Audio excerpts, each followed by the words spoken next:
আসসালামু আলাইকুম, আশা করি সবাই অনেক ভালো আছেন। আজ এই ভিডিওতে আপনাদেরকে দেখিয়ে দিব আপনার অ্যান্ড্রয়েড মোবাইল দিয়ে কল যায় না কোনো নাম্বারে, আবার আপনি ব্যালেন্সও চেক করে দেখতে পারেন না। তো এই সমস্যা যদি আপনার অ্যান্ড্রয়েড মোবাইলে থাকে তাহলে আপনি কিভাবে ঠিক করবেন, তো তার পুরো প্রচেষ্টা আজ এই ভিডিওতে আপনাদেরকে দেখিয়ে দিব।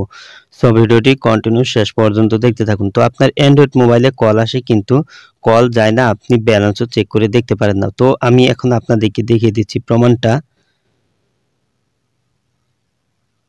তো আমি এই নাম্বারে কল দেব।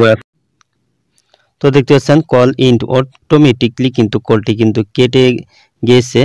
তো এখন আমি ব্যালেন্সটা চেক করে দেখিয়ে দিচ্ছি। তো ব্যালেন্সও কিন্তু চেক করে দেখা যায় না।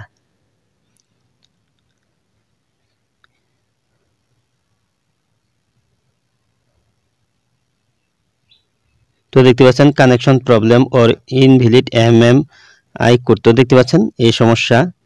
তো এই সমস্যার সমাধানের জন্য আপনি আপনার মোবাইলের ডায়াল প্যাড থেকে *#*4636 *** উঠিয়ে দিবেন। তো তারপর এখানে আপনি অনেকগুলি অপশন দেখতে পারবেন। তো এখানে দেখতে পাচ্ছেন ফোন ইনফরমেশন, এখানে আপনি টাচ করে দিবেন। তারপর আপনি নিচের দিকে চলে আসবেন। তো নিচের দিকে আসার পর এখানে দেওয়া আছে সেট প্রিফারেড নেটওয়ার্ক টাইপ। তো এখানে LTE অনলি দেওয়া আছে। তো এখানে আপনি টাচ করে দিলে কিন্তু অনেকগুলি নেটওয়ার্ক দেখতে পারবেন। তো এইখান থেকে আপনি নিচের দিকে নেমে আসবেন। তো নিচের দিকে আসার পর 1 2 3, তো এই যে TDS CDMA UMTS, তো এই নেটওয়ার্কের উপর আপনি টাচ করে দিলে কিন্তু নেটওয়ার্কটা কিন্তু সেট হয়ে যাবে। তো দেখতে পাচ্ছেন নেটওয়ার্কটা সেট হয়ে গেছে। তো তারপর আপনি বেগে চলে আসবেন।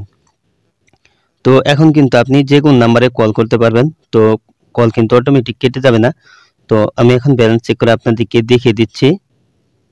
তো এখন কিন্তু আমি ব্যালেন্সটাও কিন্তু চেক করে দেখতে পারবো।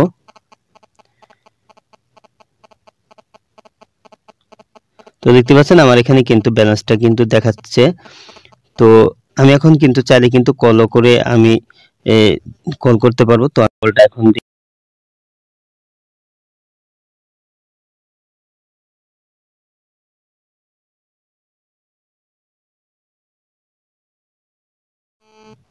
তো দেখতে পেলেন কলটাও কিন্তু করা যাচ্ছে।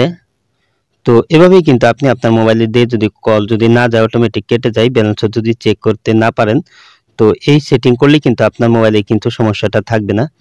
আজ এই ছিল ভিডিওটি শেষ পর্যন্ত দেখার জন্য আপনাকে অসংখ্য ধন্যবাদ। ভিডিওটিতে অবশ্যই লাইক দিবেন, আর কিছু জানার থাকলে কমেন্টে জানিয়ে দিবেন। আর আপনি আমার এই চ্যানেলে নতুন ভিজিট করে থাকলে এরকম ইন্টারেস্টিং ভিডিও পেতে অবশ্যই ভয়েসটিক ভিডিও ইউটিউব চ্যানেলটি সাবস্ক্রাইব করে পাশের বেল আইকনটি অ্যাক্টিভ করে দিবেন সবার আগে নতুন ভিডিওর নোটিফিকেশন পাওয়ার জন্য। পরবর্তী ভিডিওতে আবারও দেখা হবে। ভালো থাকুন। আল্লাহ হাফেজ।